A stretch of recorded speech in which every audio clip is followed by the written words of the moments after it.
This is Think Energy, the podcast that helps you better understand the fast-changing world of energy through conversations with game changers, industry leaders, and influencers. So join me, Dan Seguin, as I explore both traditional and unconventional facets of the energy industry. Hey everyone, welcome back. Right now, there are scientists, entrepreneurs, policymakers, Indigenous and industry leaders helping to shape the direction that Canada will take to accelerate a transition to clean energy. Everywhere you look, whether it's academia or municipal, provincial, or federal governments, there's another council or committee being formed to address the most pressing issues of our time: climate change. From transitioning to sustainable energy sources, electrifying transportation, and improving energy efficiency to protecting our natural environment and reducing carbon emissions, one thing is for certain: our country is embracing the renewable revolution like never before. But those with seats at the decision table know that it must be done responsibly and affordably. As we know, every region of Canada is unique and presents its own set of challenges and opportunities when it comes to tackling climate change and ways to implement clean energy. So, here is today's big question. How did we get such a vast and diverse country like Canada to agree on a pathway forward to a cleaner, greener, and more sustainable energy future? Joining us today is Philippe Dunsky of Dunsky Energy Climate Advisors, a consultancy firm that Philippe founded. It supports government, utilities, corporations across North America to accelerate their transition to clean energy. Philippe is the co-chair of Canada's new Canada Electricity Advisory Council, the co-chair of Efficiency Canada, and the director of the Greater Montreal Climate Fund. He also previously chaired the Quebec Government Electrification Working Group. Welcome to the show, Philippe. Let's start by asking you this. Having just gone over some of your accomplishments, where does this passion for clean energy and climate come from? Where did it start? So great to be here, by the way. Thank you so much for having me. It started, I guess, very early on. I'm a Jewish background and grew up, endless stories about the Holocaust, and somehow that kind of morphed into just a general interest for world affairs and for big challenges, big societal challenges. And then as I was growing up, those became really focused in on environmental issues. So that was the genesis. I became very, very interested in environmental issues, and then through that in climate change in particular, as probably the greatest challenge of my generation, or for my generation. And then I guess the other thing is came to discover that I'm a pretty analytical guy. So I'm not a great protester. I'm not a great movement leader. I tend to see a lot of gray, not so much black and white. And so that's how I ended up deciding to get involved in these issues, but in my own way through more of an analytical lens. Okay, you've served and are serving on numerous councils, committees, and boards. Can you tell us what has been the biggest takeaway you've learned through each collaboration, and how has it changed you? Yeah, because each one does change you and changes your perspectives, because ultimately the biggest takeaway is that no matter how much I think I know this stuff and know this stuff well, and I've been working on energy issues for over 30 years now, and so I always end up thinking that I know the answer. What we discover is that there's not a single answer. There are many perspectives, and if you can combine knowledge with multiple perspectives, then you're going to come up with something that's hopefully going to be closer to that, to that truth, or whatever we want to call it. My big learning is that every time you go into something like this, you go in with an open mind and an open heart. And if you do that and you're listening to others' perspectives, then you're bound to land on something that's a hell of a lot smarter than what you initially thought coming into it. Okay, cool. Now, You were appointed chair for a recently formed Canada Electricity Advisory Council. Can you tell our listeners who's on it? What is the mandate, and just how big of an undertaking is this? Sure. I can start with the last question, by the way. The undertaking, it's a really big issue. It's a really big challenge. On the other hand, the undertaking itself is time limited. It's a 12-month thing. So I turned into a pumpkin in May. It's been 5 months now, so I got another 7 to go. So from that perspective, that's the timing that we're looking at. Look, council itself is a group of 18 Canadians from across the country, every single province, no exception. It's an extraordinary mix of individuals with extraordinary mix of experience and perspective. So I'd say roughly half of council members are either current or former utility executives. The other half is a bit more of an eclectic mix of former regulators. We have people involved in the power production side of things. We have First Nations leaders, so Indigenous leaders, and a couple of others with different perspectives to bring to the table. But the really important thing here, I think, is that you're looking at leadership level from every single province across the country, and that makes for really, really enlightening and challenging conversations as well. And then I guess you asked about the purpose or the mandate of the council. So I'll put it at a very, very fundamental level. As a country, we're trying to largely decarbonize electricity by sometime in the middle of the 2030s. And we are looking to grow electricity very substantially to decarbonize the rest of the economy by 2050. That dual set of goals is at the heart of our mandate.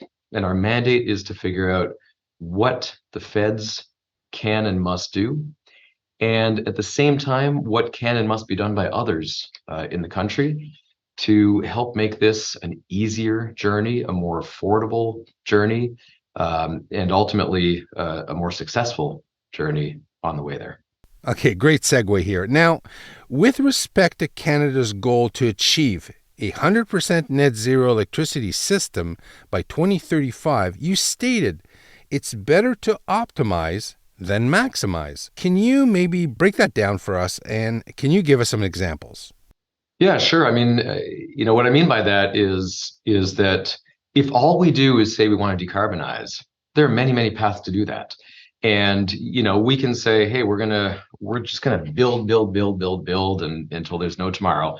And we could probably get there doing nothing but that.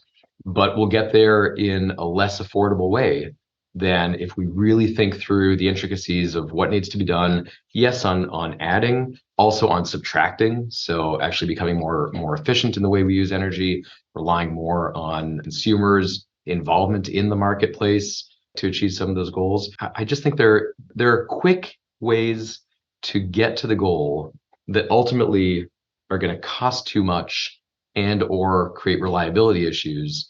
And if that happens, there will be a backlash and we'll never get to the goal. Alternatively, there are thoughtful ways that maybe aren't exactly the way we've always done things in the past, but that involve a lot more complexity, and being able to wrestle with complexity is tough, but ways that are focused on keeping this as affordable as possible, ultimately for everyone across Canada, making sure that we do this in a way that's reliable, so we can always count on electricity being there, and doing it in a way that actually involves some cooperation as well. So the Electricity Council fulfills a minister's mandate to establish a pan-Canadian grid council. How viable is a pan-Canadian electricity grid, or are you seeing a movement in regional interconnections? Yeah, so look, definitely regional. Let me be really clear about that. And I know originally the name for the council was supposed to be the Pan-Canadian Grid Council, as you pointed out. You'll also notice it does not have that name. And there's a reason for that. And I will say, and I've said this publicly many times, I don't believe that that's the right answer. We definitely need a lot more cooperation.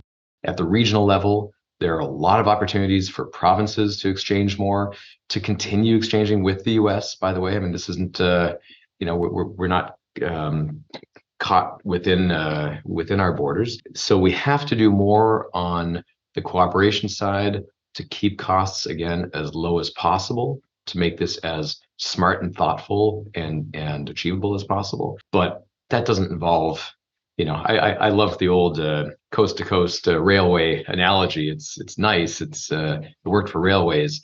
We're not talking about a single grid that goes coast to coast. That's just not in the cards.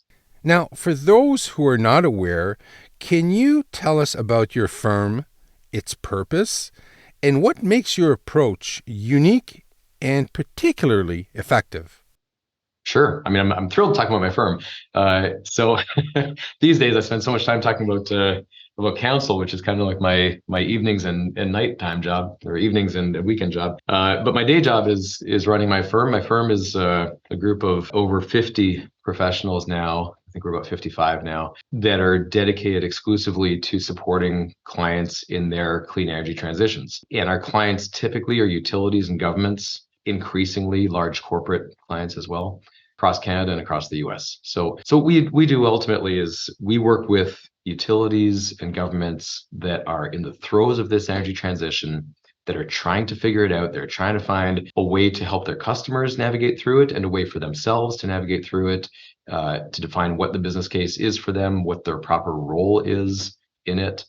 And then we also help them in some of the nitty gritty. So, how do you get customers involved on the demand side management side to reduce the pressure on the big build out and all the capital that's involved there?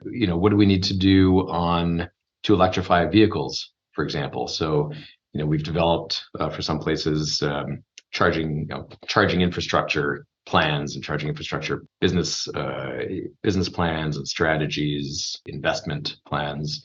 We work with our customers in helping to decarbonize buildings through whether it's direct electrification or hybrid heating systems with electricity and natural gas, depending on the need. We work to decarbonize industrial loads as well, and oftentimes we're working with our utility customers to help them help their industrial customers decarbonize. So all of those things and more, and of course planning out the whole transformation of the electricity system on the supply side is a big part of it. So that's a lot of what we do. It's hard to put in a single sentence, but the interesting thing, I guess, for us is, ultimately we're a consulting shop that is exclusively focused on the clean energy transition. We do nothing other than that, and I think that makes us pretty darn good at it. That's perfect. Philippe, your company emphasizes support in 4 focus areas: buildings, mobility, industry, and energy. How were those identified, and can you maybe provide some specific projects or initiatives that have made a significant difference in these sectors? Yeah, sure. I mean, those sectors are, 80 to 90% of the energy equation, right? So they've grown over time in a very deliberate manner. We started out working on the building side of the equation. So, what we call DSM, or in Ontario, you call it CDM, just to be different. But so we started out working on that, and then over time we added mobility, especially electric mobility, to our portfolio of expertise, and then built out from there, including on the generation and T&D side. In terms of some examples, I mean, I'll be honest with you, we do well over 100 projects a year now, so there are a lot of different ones, pretty large variety. But for example, I actually just came back from a meeting with one of our clients, a large electric utility, where we've helped them to revamp their whole CDM approach. So that's, from top to bottom, on the strategy side, on the regulatory side, and then on what the programs actually look like and how they operate and who they involve. In Ontario, we last year actually completed something I think is absolutely fascinating. I really enjoyed reading it. And that was a study of the potential of DERs, so distributed energy resources, in Ontario, to essentially keep the lights on. We found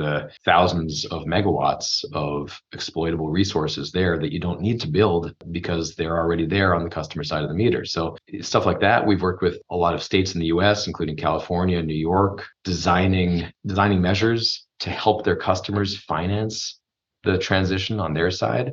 We've done a lot of work with utility executives, helping them think through the strategy side of this. How am I going to the change management? How am I going to change my own utility to go from what it was in that steady state environment of the past 75 years to something that is a completely different beast in a very much more dynamic world, and that's focused on customer service and focused on transitioning the energy system as a whole. So again, pretty broad array of projects, but all of them absolutely exciting and fascinating for me to be involved in and learn from. Okay, now wondering if you can speak to the importance of responsible and sustainable practices in the clean energy sector, and how has your company prioritized these principles in its work? Yeah, sure. I mean, look, the world right now is looking to the energy sector to lead and to transform itself. And as we do that, leaders have to walk the talk. So, I'm very proud that most, if not all, of my clients are doing that right now within their own operations. My firm does that in our operations. I try to do that in my own life. I've been driving an EV for 7 years now. It's a great way for me to lead by example, but also, quite frankly, to get a bit ahead and on the experience curve and actually understand from personal experience, all right, what are the challenges of EV ownership and what needs to happen to make it a more seamless process. So, that's on the personal side. My company, we're actually a B Corp. So we went through a process to be certified by an independent organization that looks at all of our practices from soup to nuts. And our score, our B Corp score has increased year over year. I think we started out somewhere about 80 something points, and now we're at 119. So, it's just a process of continuous improvement, just like all of our clients have to do. Okay, cool. Now, we all know that there's always more every country can be doing to combat climate change, but it's complex. In your opinion, Philippe, how does Canada compare? Is it on the right track and focusing its effort on the right initiatives? Yeah, I think I think Canada is definitely moving in the right direction. I think there have been a lot of very important policies brought forward over the past several years that I think bring us forward. Are they all done exactly the way I would like them to be done? No. If I had a magic wand, would I do it a little bit differently? Probably. But directionally, I think we're heading there. That being said, it's a long and winding road, right? And it will be for the next decades. So there will be setbacks, and there will be things that we're doing that are suboptimal, and that's a little bit part of life. So, my job and the role I've kind of given myself and my firm is to help make that path as straight and narrow as it reasonably can be, but recognizing that this is a big learning process, and mistakes are going to be made for sure. Now, Philippe, what are some of the biggest challenges or even threats to achieving a clean energy future in the timeline set out by scientists and the governments? How is your company positioned to address them? The biggest challenges and threats, I'll decouple those questions, okay? Because I think that from my perspective, there are enormous challenges. There's first and foremost a challenge of time, right? Because what we're talking about, if we're talking about getting to net zero or something like it by 2050, that's a single generation. So we're talking about literally transforming the backbone of modern economies in a single generation. That is number one, because frankly, that's never been done before. We've done it within sectors, right? We went from horse-drawn carriages to horseless carriages, and we dumped manufactured gas and went to natural gas. We've done individual changes like that before. We've never done it all at the same time. Dealing with that and getting it done in a single generation is a race. And so I do think that time is probably the number one challenge. Number two challenge, and if you really take a step back here and think about what we're talking about, it's largely from an economic standpoint, we're largely moving from OPEX to CAPEX. In other words, we're largely moving from a context where whether it's utilities or business owners or homeowners, today we pay our bills, we're buying fossil fuels, right? We're buying and burning the energy that we consume. And so that's an OPEX thing. Now, what we're talking about is increasingly stuff that's just all capital. If you think of, going from a gas plant to, let's say, a wind farm is, it's once and done. All of the entire cost for the next 20 years, or 95% of it, goes in the ground on day one. That's moving OPEX to CAPEX. That's a really big change. If you're thinking of it from a homeowner perspective, we're talking about, let's say, take my example, I bought an EV. My EV cost a lot more than my previous gas car did. On the other hand, I'm paying a hell of a lot less to keep it up, OPEX to CAPEX. So there's a real challenge around getting enough capital for all this to happen, whether it's for a large utility or down to an individual homeowner or car owner. I think that's a real big challenge that we have. There are a couple more. Maybe I'll stop there. And then the things that my firm is doing to address those. I mean, look, like I said before, on the timeline side, everything we're trying to do is just minimize errors. We're not going to eliminate them, but minimize errors so that line between here and there can be as straight as possible and as least painful as possible. And on the capital side, that's a very specific thing, but we actually do a lot of work developing innovative financing mechanisms that utilities and governments can offer to homeowners and business owners to allow them to have access to the capital that they need as they try to save money on the operations side. So those are a couple of them anyhow. Okay, Philippe, what do you want Canadians to know about the country's transition to clean energy that they might not already know or be aware of? I think everyone's aware that this energy transition is really big and is going to be really hard. Maybe the one thing I'll add on to it is there's a lot of benefit on the other side of this. So a lot of benefit. What we're talking about ultimately is transformative in nature. It's the sort of thing that's happened, I'm thinking outside the energy sector, but just holistically, these kind of changes have happened a few times in the past 100 years or so. And they tend to always be ultimately about moral leadership to start. And so I think we need to think of this first and foremost from the perspective of moral leadership, which is one of the reasons why Canada has such a great, strong brand around the world, because we punch above our weight on the great moral issues of the times.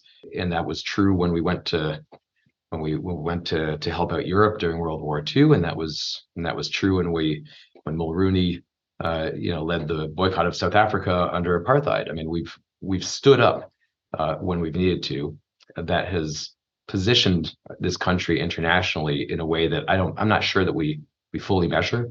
This is one of those times, and so being at the forefront of this, I think, is extraordinarily important for our country as a whole. That being said, there's also some real economic benefits at the end of this, and flip it on its head too. There's some real economic costs and risks if we don't do this and if we don't get it right. One thing I'll point to, I remember about 10 years ago being in conversations with some provincial governments about the possibility of governments eventually taxing imports of our products if they're too carbon intensive. And the idea sounded a bit crazy back then. We're recording this today on October 30th. 29 days ago, on October 1st, Europe's carbon border adjustment mechanism came into effect for the first time. And that is effectively going to tax import of products from everywhere around the world based on their carbon content. So if we get ahead of this fast, if we succeed in this, if we lower our carbon content of what we produce, we've got a hell of a nice economic advantage at the end of it. Now, what advice would you give to an aspiring entrepreneur or those looking to make a positive impact in the clean energy and climate sectors? My advice is, it's going to sound a little wishy-washy, but it's just figure out what you're great at.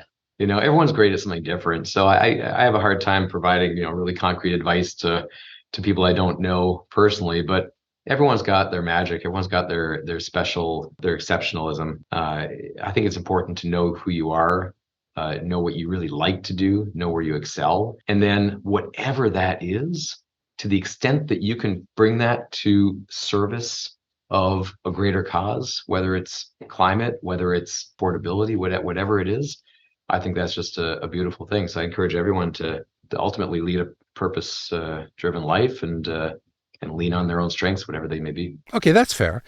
Lastly, Philippe, we always end our interviews with some rapid-fire questions. Are you ready? Maybe. Okay, here we go. What are you reading right now? Right now, I'm actually, it sound nerdy, but I'm actually reading the IEA's 2030 Outlook, the latest 2030 Outlook by the International Energy Agency. Absolutely fascinating read if you're a nerd like I am about energy. Now, what would you name your boat if you had one, or maybe you do have one? My boat? My boat is a canoe. And what would I name my canoe? I'm not sure. Maybe I'd name it the Power Canoe. One of the reasons I love canoes, by the way, is they're probably the most efficient way of getting from point A to point B on water. So I'm a big fan of energy efficiency, and a canoe is just that. Who is someone that you truly admire, Philippe? Oh goodness, I admire so many people. I couldn't come up with a single name there. I work with a lot of leaders who dedicate their time and energy and excellence to public purpose, and every single one of those I'm in deep admiration of. I'll maybe add one other group, the folks I work with here in my firm. I've never known a group of people as dedicated and passionate and smart and curious as they are. So they do inspire me. Good. Okay. What is the closest thing to real magic that you've witnessed? Well, I'm from Quebec, so I'm a big fan of the circus, the modern circus, whether it's Cirque du Soleil or Cirque d'Oise or Les Sept Doigts de la Main. They always amaze me, and always leave me spellbound. Okay, next. As a result of the pandemic, many of us are guilty of watching a lot of Netflix or other streaming platforms. What's your favorite movie or show? You know what? I watch many different Netflix shows these days. I'm just trying to think what's. I think Bridgerton would be one of them right now. I'm really enjoying. Now, lastly, Philippe, what's exciting you about your industry right now?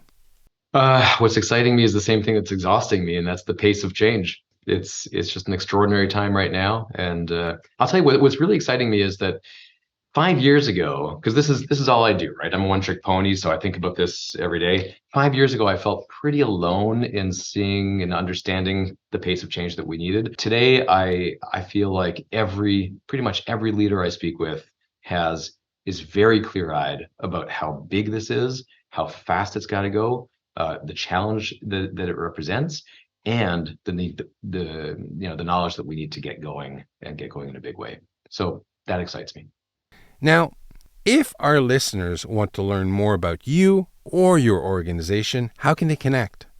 Well, my organization's website is very simple. It's dunsky.com, DUNSKY.com.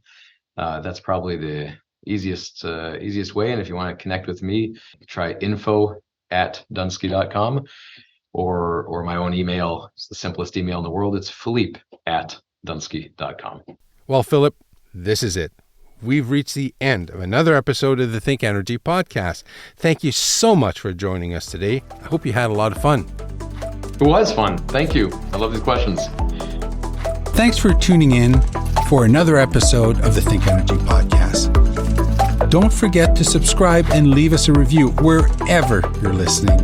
And to find out more about today's guest or previous episodes, visit thinkenergypodcast.com. I hope you'll join us again next time as we spark even more conversations about the energy of tomorrow.